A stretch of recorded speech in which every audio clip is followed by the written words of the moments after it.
the most striking thing, before you get to any of the details, is the timeline.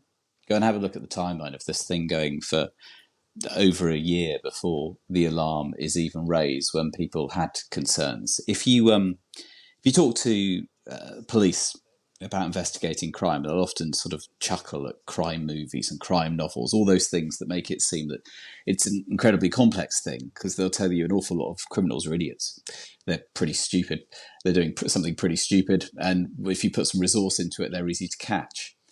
If you have someone who is determined to do something that's evil and is also very smart, very aware, very socially adept, and who knows how to use all the strategies and the tactics and the bits and pieces that make up a work environment to protect themselves, it appears that they can do so very successfully indeed. And what will be very striking for a lot of people is why it took quite as long as it did for the police to be called in.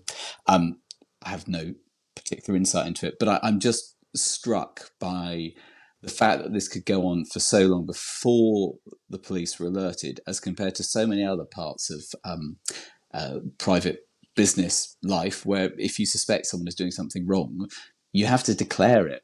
You have to tell the authorities. You have to do it very, very quickly indeed.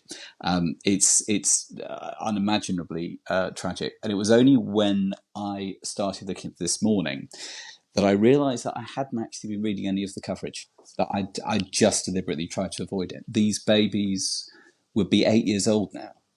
And because of, I don't know the reason, presumably there was a court order for very, very sensible reasons, but as a consequence of that very sensible court order that's no doubt protected the privacy of lots of grieving families, the babies are anonymous. And that sadly means that Lucy Letby's name is famous. And that's a great shame. You're absolutely right. It is a very hard story to face. It's a hard story for people to report on. It's a hard story to see day after day. And yet we understand entirely why it is there, why it is making the headlines. And particularly now because a full public inquiry, as you mentioned, is being called. Is being called for the victim, by the victim's family. The government have announced it. But one of the other things that's being talked about that's a really interesting case is the fact that she isn't going to appear tomorrow. We've just been hearing in the bulletins there are calls to compel her to appear, but other voices, mostly within the crime, within justice industry, say you could not compel someone to appear in this sort of a situation. Anita, your thoughts on whether or not people like Lucy Letby should be made to come and face in person their verdict? Well, I think I just practically, I'm not sure how you could physically force someone into receive the verdict in a way that wouldn't be additionally, incredibly distressing for the families, because, during the verdict, a person who's there against their will could do all sorts of things, shrieking, screaming, all sorts of declarations if they were there sort of under protest, which I think could further traumatize the family.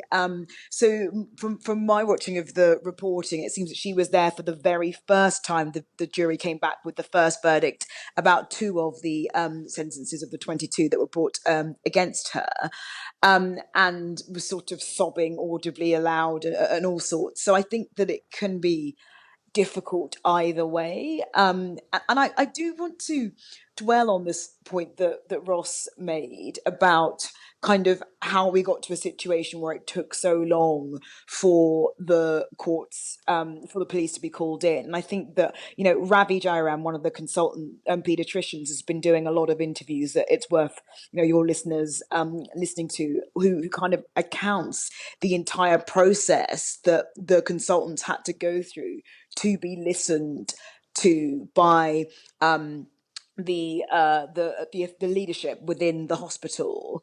And I'm someone who likewise is sort of tends to believe in the goodness of people and tends to sort of eschew kind of conspiracies. But I just think the level of complete disbelief that seemed to be quite connected to sort of her appearance. She seemed very nice. I don't know what that means in the context of this kind of thing. I think there are a lot of questions that the inquiry should get to the bottom of in these kinds of situations where you are dealing with life and death. I think you kind of have to be a little more cynical than these people were. And what I haven't seen from the coverage is there's any real acceptance of that reality from the leadership there.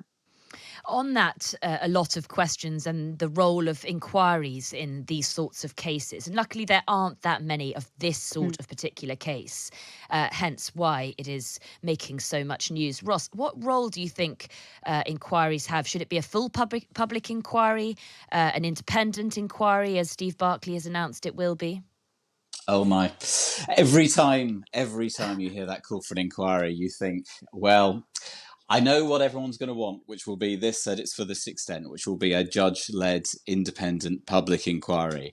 And then I know how long they've taken, reported on how much money they've cost, and how long they can drag on. It is very, very important at the start of these things to work out what outcome you want from the inquiry, because I've seen reports on inquiries that have been incredibly broad and have gone on so long they've become national scandals, and I've reported on inquiries which are clearly narrowly defined by the people summoning that inquiry so that the wrong people don't get into trouble. The definition of these things, the terms of reference, is very, very important. It's very hard at a moment like this to have an awfully detailed public debate about that, because people are obviously very, very passionate about this and very upset. If there's to be an inquiry, which there no doubt should be and there no doubt will be, we should define what we want to find out off the back of it and base everything around that.